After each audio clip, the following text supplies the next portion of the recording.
وما أرسلناك إلا رحمة للعالمين قل إنما يوحى إلي أنما إلهكم إله واحد فهل أنتم مسلمون۔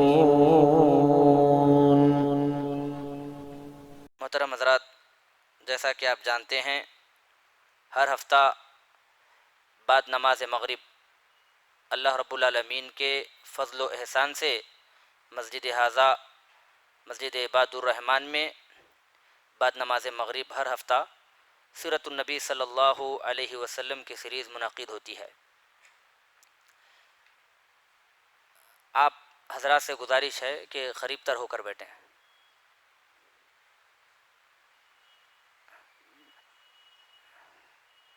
بالکل سامنے آ جائیں۔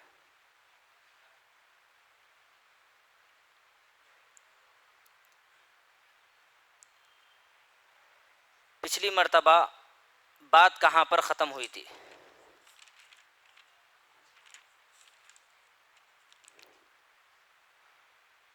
کسی کو یاد ہے؟ پچھلی مرتبہ بات کہاں پر اختتام پذیر ہوئی تھی؟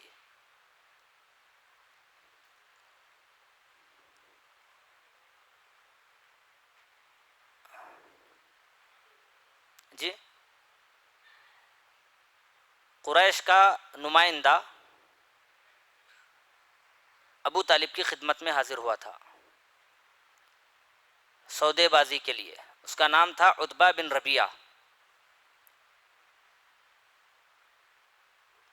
وہ محمد صلی اللہ علیہ وسلم کی خدمت میں حاضر ہوا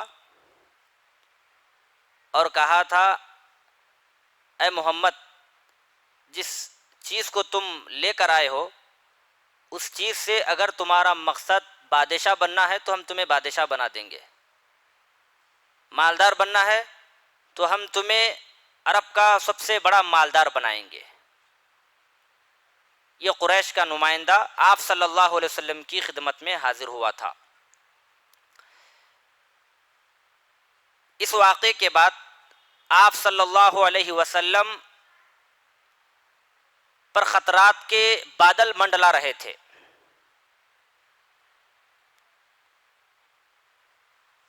حالات بدل چکے تھے، دعوت کا کام تیزی سے چل رہا تھا، اور ادھر ابو طالب کو برابر اپنے بھتیجے کے متعلق خطرات لاحق تھے، اور ابو طالب پچھلے واقعات کو بھی دیکھ رہے تھے۔ آپ صلی اللہ علیہ وسلم سے سودے بازی کی گئی۔ کفار مکہ نے عمارہ بن ولید کو ابو طالب کی خدمت میں پیش کیا اور کہا کہ اس کے عوض، محمد کے عوض تم اس کو لے لو اور محمد کو ہمارے حوالے کر دو تاکہ ہم اس کو قتل کر دیں گے۔ عقبہ بن ابی معیط آپ صلی اللہ علیہ وسلم کے گلے میں چادر لپیٹا اور لپیٹ کر آپ صلی اللہ علیہ وسلم کو زور سے کھینچا، جھٹکا مارا۔ اس کے علاوہ آپ صلی اللہ علیہ وسلم کے پیٹھ پر وزنی اوجڑی رکھ دی گئی۔ یہ تمام واقعات ابو طالب کو انتہائی پریشان کر رہے تھے کہ کہیں قریش کے لوگ میرے بھتیجے کو قتل نہ کر دیں، انہیں نقصان نہ پہنچائیں۔ یہ سوچ کر ابو طالب پریشان ہو گئے اور خیال کرنے لگے کہ آخر کیا کیا جائے، محمد کی حفاظت کے لیے کیا تدبیر اختیار کی جائے۔ یہ سوچ کر ابو طالب ان کے جد اعلیٰ عبد مناف کے دو صاحبزادے، ایک ہاشم اور ایک مطلب، ان دونوں خاندانوں کو جمع کیا اور کہا کہ دیکھو، محمد جو اسلام لائے ہیں، جو دین لائے ہیں، اس کی وجہ سے برابر آج تک ان پر جان کے خطرات منڈلا رہے ہیں، لہذا کبھی کوئی بھی شخص انہیں قتل کر سکتا ہے۔ تو وقت کا تقاضا ہے کہ جو محمد کی حفاظت میں کیا کرتا تھا اب اس کی حفاظت تم لوگ بھی کیا کرو۔ عربی حمیت کے پیش نظر ان خاندانوں نے جناب محمد رسول اللہ صلی اللہ علیہ وسلم کی حفاظت کا عہد و پیمان کیا۔ لہذا اس عہد و پیمان کے پیش نظر ابو طالب ان دونوں خاندانوں کو لے کر شعب ابی طالب میں محصور ہو گئے، چلے گئے۔ کافر ہو یا مسلم ہو، آپ صلی اللہ علیہ وسلم کی حفاظت کا عہد و پیمان لے کر یہ لوگ شعب ابی طالب میں چلے گئے، مگر ایک شخص نہیں گیا۔ کون تھا وہ؟ ابو لہب۔ یہ آپ صلی اللہ علیہ وسلم کا سگا چچا ہے اور ابو طالب کا سگا بھائی ہے۔ اس نے انکار کیا اور مشرکین مکہ سے جا ملا جناب محمد رسول اللہ صلی اللہ علیہ وسلم کو تکلیف پہنچانے کے لیے۔ مکمل بائیکاٹ۔ مشرکین کو 4 ہفتے سے کم عرصے میں 4 بڑے بڑے دھچکے لگے۔ پہلا دھچکا، حضرت حمزہ رضی اللہ تعالیٰ عنہ نے اسلام قبول کیا۔ دوسرا دھچکا، عمر بن خطاب رضی اللہ تعالیٰ عنہ نے اسلام قبول کیا۔ تیسرا دھچکا، سودے بازی جو لے کر آئے تھے وہ بھی ناکام اور نامراد ہو گئی۔ اور چوتھا، قبیلہ بنی ہاشم اور بنی مطلب یہ عہد و پیمان کر بیٹھے کہ آج سے ہم محمد رسول اللہ صلی اللہ علیہ وسلم کی حفاظت کریں گے۔ یہ 4 بڑے دھچکے کفار مکہ کو پیش آئے۔ اس کی وجہ سے مشرکین چکرا گئے، اور انہیں چکرانا بھی چاہیے تھا، کیونکہ وہ سمجھ گئے تھے اگر ہم محمد کو قتل کریں گے یا قتل کا ارادہ کریں گے تو پھر مکہ کی وادی خون سے لبریز ہو جائے گی، خون سے بھر جائے گی۔ کیوں؟ اس لیے کہ محمد کی حفاظت کی ذمہ داری ان دونوں قبیلوں کے خاندانوں نے اپنے سر اٹھا رکھی ہے۔ اگر ان کے قتل کا ارادہ کر بیٹھے تو یہ دونوں قبیلے بھی سامنے آپس میں آ کر مدبھیڑ ہو جائیں گے، جس کی وجہ سے مکہ کی وادی میں خون خرابہ ہو جائے گا اور مکہ خون سے بھر جائے گا۔ یہ سمجھتے تھے۔ اب کیا جائے گا؟ لڑائی تو لڑ نہیں سکتے، اور نہ محمد رسول اللہ صلی اللہ علیہ وسلم کو قتل کر سکتے ہیں۔ قتل کرنے کی صورت میں یہ دونوں قبیلے آ کر برسر پیکار ہو جائیں گے، لڑنا شروع کریں گے۔ اس لیے انہوں نے ایک تجویز سوچی۔ وادی محسب خیف بنی کنانا کے اندر جمع ہوئے اور بنی ہاشم بنی مطلب کے خلاف عہد و پیمان کیا۔ جب یہ لوگ اتفاق کا مظاہرہ کیے تو ان لوگوں نے بھی کیا، بائیکاٹ کے لیے ایک میٹنگ طلب کی، اور اس میں انہوں نے یہ عہد و پیمان کیا نہ ان سے شادی بیاہ کریں گے، نہ ان سے خرید و فروخت کریں گے، نہ ان کے ساتھ اٹھیں گے بیٹھیں گے، نہ ان کے گھروں میں جائیں گے، نہ ان سے بات چیت کریں گے۔ مشرکین نے اس طرح کا ایک صحیفہ لکھا اور لکھ کر خانہ کعبہ میں لٹکا دیا، جس میں تھا کہ جب تک محمد الرسول اللہ صلی اللہ علیہ وسلم کو ہمارے حوالے نہ کر دے قتل کرنے کے لیے، تب تک صلح کی بات نہیں ہوگی، صلح قبول نہیں ہوگا۔ ابن قیم رحمۃ اللہ علیہ کہتے ہیں، کہا جاتا ہے کہ صحیفہ لکھنے والا منصور بن اکرمہ بن عامر بن ہاشم تھا۔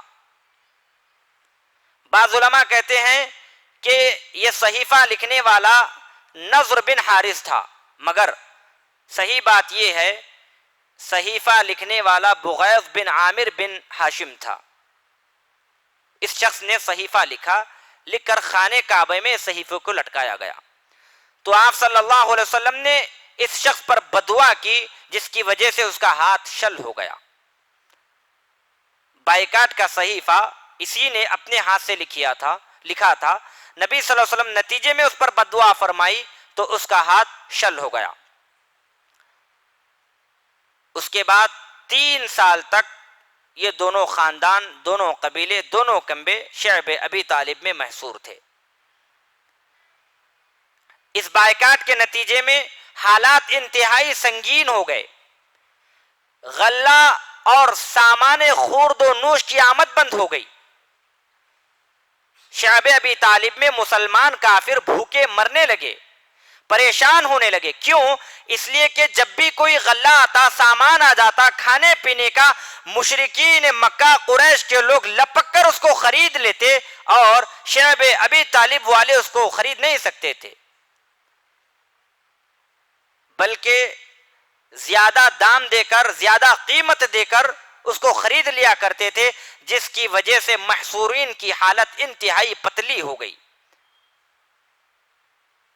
اس کی وجہ سے انہیں چمڑے اور درخت کے پتے کھانے پڑتے تھے۔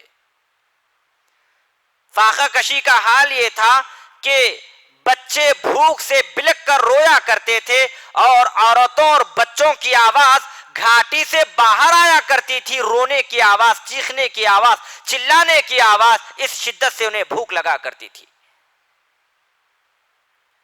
حکیم بن حزام یہ حضرت خدیجہ رضی اللہ تعالی عنہا کا بھتیجا تھا۔ یہ شعب ابی طالب میں جا کر غلہ پہنچایا کرتا تھا چوری چپکے چپکے سے۔ ایک مرتبہ یہ گھیوں لے کر جا رہا تھا، شعب ابی طالب میں لے جا رہا تھا، اچانک اس کا سابقہ ابو جہل سے پڑا۔ ابو جہل نے دیکھا، کہا کہ ہرگز تم یہ گھیوں وہاں نہیں لے جا سکتے، لیکن ابو البختری بیچ میں آ کر مداخلت کی اور کہا کہ نہیں، اس کو گھیوں لے جانے دو۔ حالات کو دیکھیے آپ۔ شعب ابی طالب میں جانے کے بعد وہاں پر کفار یا مسلمان چین و سکون کے ساتھ نہیں تھے۔ آپ غور فرمائیں، اگر آپ کے ساتھ اور میرے ساتھ اس طرح کا بائیکاٹ کیا جائے صرف اس دھان کوٹے کے اندر، ہم پر کیا گزرے گی؟ نہ ہم سے کوئی بات کرے، نہ ہم کو کوئی کھانا دے، نہ ہم سے کوئی ربط رکھے، ضبط رکھے،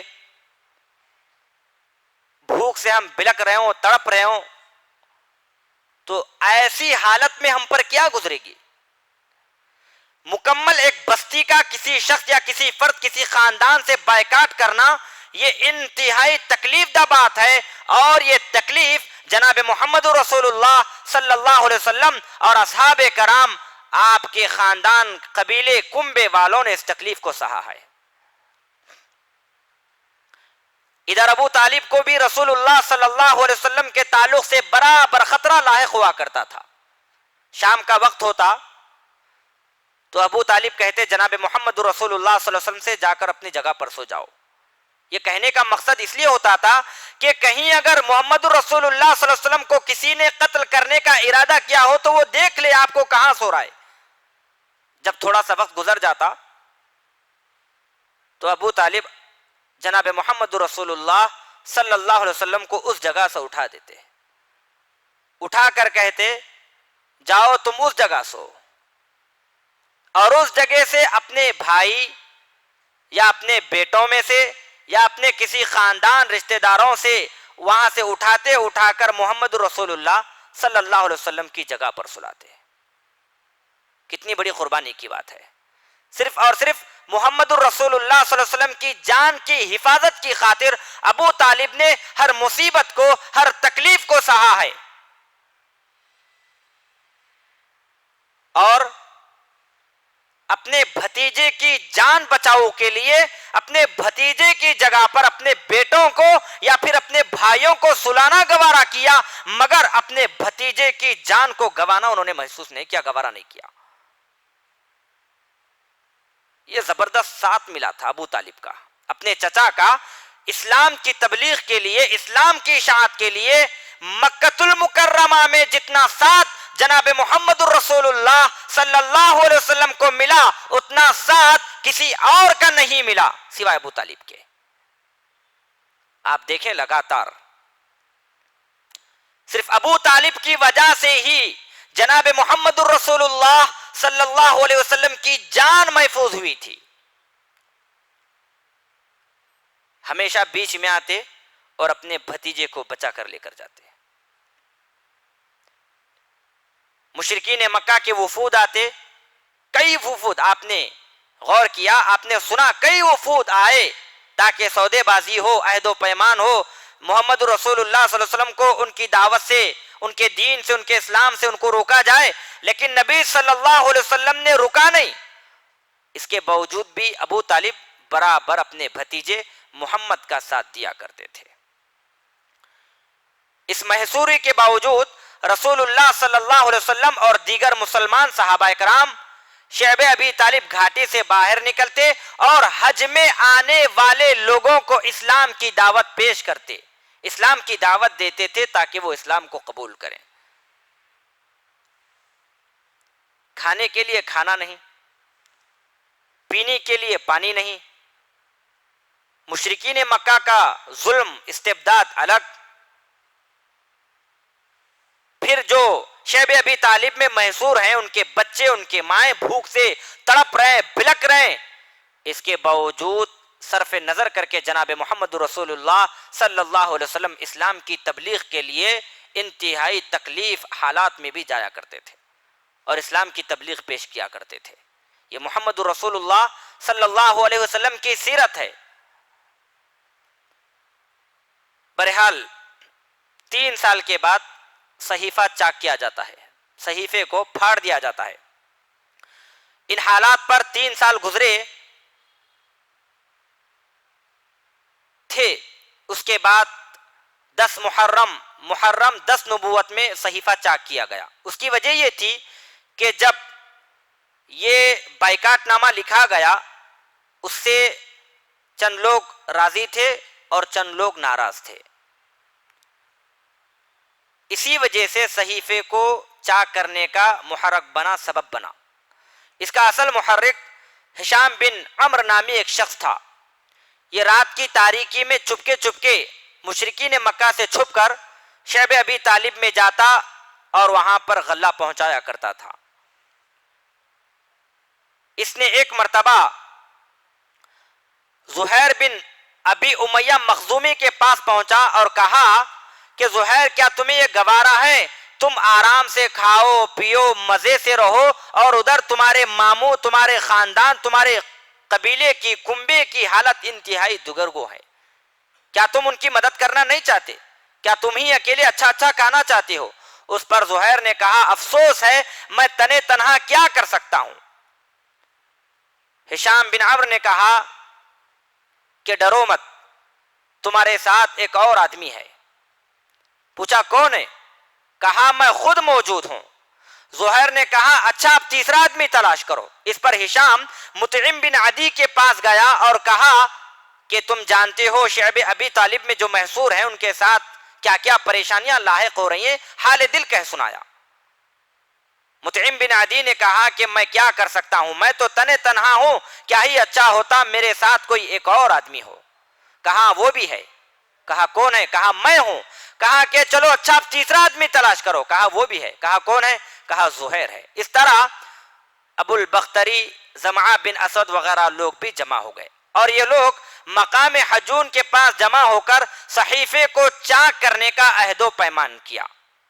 صبح ہوئی, سب لوگ جمع ہو گئے, اپنی اپنی محفلوں میں پہنچ گئے, بیٹھ گئے. زہیر نے بھی ایک اچھا جوڑا, ایک اچھے کپڑے زیب تن کر کے پہنچا. پہلے بیت اللہ کے 7 چکر لگائے, طواف کیا, پھر لوگوں سے مخاطب ہو کر کہا کہ مکہ والو, کیا ہم کھانا کھائیں, کپڑے پہنے, اچھا رہیں, مزے سے رہیں اور بنو ہاشم تباہ و برباد ہو جائے؟ کس بات کی, کس وجہ سے وہ لوگ سزا پا رہے ہیں؟ اللہ کی قسم میں اس وقت چین و سکون کے ساتھ نہیں بیٹھوں گا جب تک کہ اس صحیفے کو چاک نہ کیا جائے. ابو جہل جو مسجد حرام ہی میں ایک گوشے میں بیٹھا ہوا تھا, موجود تھا, کہا تم غلط کہتے ہو, واللہ اسے پاڑا نہیں جا سکتا. زہیر نے کہا تھا. اس پر زمعہ بن اسود نے کہا اے ابو جہل تم غلط کہتے ہو. کیوں؟ اس لیے کہ جب یہ صحیفہ لکھا جا رہا تھا بائیکاٹ کا, ہم اس سے راضی نہیں تھے. اس بات پر ابو البختری نے کہا زمعہ ٹھیک کہہ رہا ہے, یعنی یہ پلاننگ سے آئے تھے. جب ایک بات کہتا تو اس کا ساتھ دینے کے لیے دوسرا شخص اٹھ کھڑا ہوتا. جیسے ہی دوسرا اس بات کی تائید کرتا تیسرا کہتا نہیں ہاں جماعت ٹھیک کہہ رہے ہیں. اور ابو جہل بھی بڑا چالاک تھا, بڑا چالاک تھا. اس نے کہا ہو نہ ہو یہ بات رات میں کہیں اور جانب طے کی گئی ہے اور اس کا مشورہ یہاں کے بجائے کہیں اور کیا گیا ہے. کتنا ذہین چالاک تھا. ان کی باتوں کو پہچان لیا, پہچان کے کہا کہ یہ بات یہاں پر نہیں طے پائی بلکہ یہ بات کہیں اور مقام پر رات میں طے پائی گئی ہے. اس دوران ابو طالب بھی حرم پاک میں ایک گوشے میں موجود تھے. ان کے آنے کی وجہ یہ تھی کہ اللہ تعالیٰ نے جناب محمد الرسول اللہ صلی اللہ علیہ وسلم کو اس صحیفے کے بارے میں خبر دی تھی کہ اس صحیفے کو کیڑے نے پھاڑ دیا ہے. تو اس بات کی توثیق کے لیے ابو طالب حرم میں آئے, آنا جانا لگا رہتا تھا. حرم میں آنے کے بعد انہوں نے مکہ والوں سے مخاطب ہوا, کہا کہ میرے بھتیجے نے اس طرح کی خبر دی ہے کہ اس صحیفے کو کیڑوں نے, دیمک نے چاک کر دیا ہے اور وہاں پر صرف اور صرف اللہ تعالیٰ کا نام بچا ہوا ہے, لہذا میں دیکھنے آیا ہوں. اگر یہ بات صحیح نکلی تو پھر یہ محصور, یہ احصار آپ کو بند کرنا پڑے گا, اور اگر بات غلط نکلی میرے بھتیجے کی تو میں تمہارے درمیان اور محمد کے درمیان سے ہٹ جاؤں گا. اب جو جی چاہے میرے بھتیجے کے ساتھ کر لینا. 3 سال کی مدت بھی انتہائی خطرناک مدت تھی. بچے رو رہے ہیں, بلک رہے ہیں, اور ساتھ میں کافر ہیں, مسلمان ہیں. ایسے حالت میں نا اتفاقی پیدا ہونا ضروری تھا.